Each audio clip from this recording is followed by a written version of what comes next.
Hello, my friends on the Scrying group. I am Joseph. Some of you have met me and know me, and others have not. Thank you for being on here, and I do appreciate it.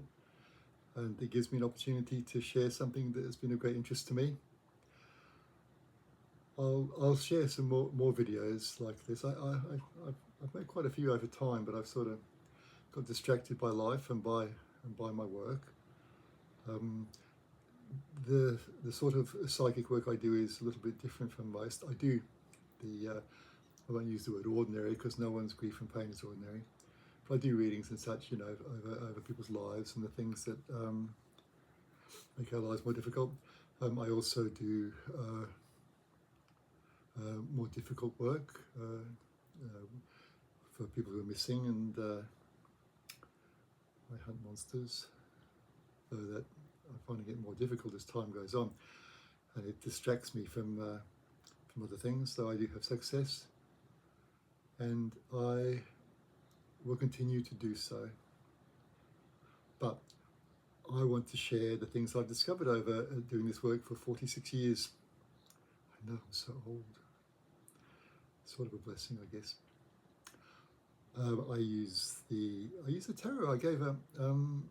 I gave someone a lesson again just before now, early this evening, in the tarot. I'm going to start doing more work like this, talking on video. I live very remotely. I'm like 60 kilometers from the nearest town, and forest and mountains and wild animals, which is more beautiful than I can say. And there's heavy rain coming at the moment, which means I'll be flooded in, and I don't mind that at all either. And fortunately, I'm able to communicate with this technology. And I do other things too. I use the mirror. I use the scrying mirror in a very different way that's been used the past several hundred years, in that I use it by touch. I touch the mirror, I close my eyes, I reach into the mirror. And with all this stuff, I had to prove it to myself. It's easy to become quite gullible if you accept everything without testing it. And I found that the things that I concentrate on most to be consistent over many years. Do I understand it? No, not really, not completely. I used to think I did. But the results are consistent, and other people's experiences of this are consistent. And also I like to do things that are interactive, in the sense of, it's one thing for me to have a reading with someone and tell them, I believe this is going to happen. I can use the mirror in a way where the other person also touches the mirror and they close their eyes, and they'll often get a glimpse of their own future. And it's been proved over and over and over.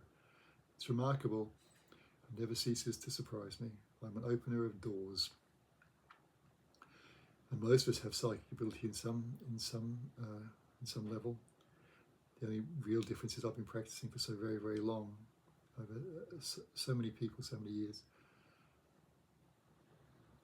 And I think with it, a lot of psychic things, I'm pretty average. I like tarot, but I don't use it as much in my work as I used to. But some of the things I do, I'm very good at. I specialize in things. But I love to see other people develop too. I don't want to waste the things I've learned and the things I've discovered. I like to see other people improve on them. I mean, the scrying mirror. To scry means to look, basically. It's a medieval term. But it goes back to ancient times. But in ancient Egypt, an ordinary person was not going to be able to access a mirror. They would use water, because it would be a vast fortune in the time, to have a craftsman, make a mirror, and then to be able to learn to do it like this. But it was used with the psychomantium too, with the Greeks, to bring the dead, which I've also learned to do. Though I cannot pass on messages, but I use the mirror in a certain way where I can bring that person, the person who's gone over to the other world, and they can give my client a hug. Not for long, can't do it very long. But there are things, and I would like, I'm getting on now. I know I look only about, 25 dog years, but I'm getting older, and I won't be here forever, but I've learned some really interesting things that not many people have come across or have experienced or done. I'd like to pass them on. I'm going to start giving lessons like this.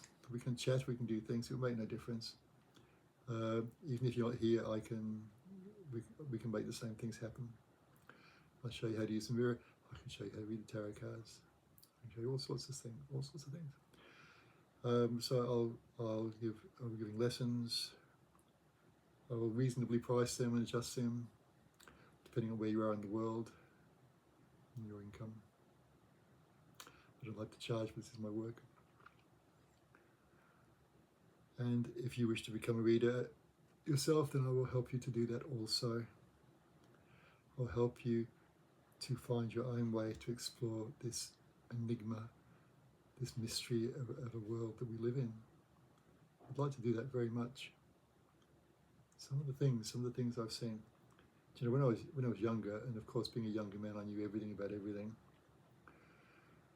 I would come across a poltergeist or haunting or some such thing, and I'd be so ferociously invested in the investigation and trying to work things out and all the rest of it. But now I can make things happen a lot more, and can help that. A poltergeist usually is not a spirit, something quite different. But and even with their hauntings, I can help them go quite quickly. But can I explain these things? No, not really. I've learned some skills, and I'd like to pass them on too. I've seen things float across rooms, and the most extraordinary things. And now I was in Cairns for a long time, and up there I'd visit people's homes, and there's a lot of hauntings and such up there. And I'd see things, and I learned in the end it was just like, oh, that's really interesting. And that's when I learned that lots of these things are actually a symptom of other things, of things going on in the house and people's lives and how they are. I think that this is in our species because it has survival value, and it can help us, and it can help each other. And that should be the purpose of it. I do not have the big answers for anything. The meaning of life, I do not know. You know, honestly, I don't care. I want to continue my work. I want to find people who've been kidnapped. I want to find the bodies of people who've been murdered and bring them back to their families. I want to find people wherever they are in the world who hurt other people, and I want to stop them doing that. I will continue to do that.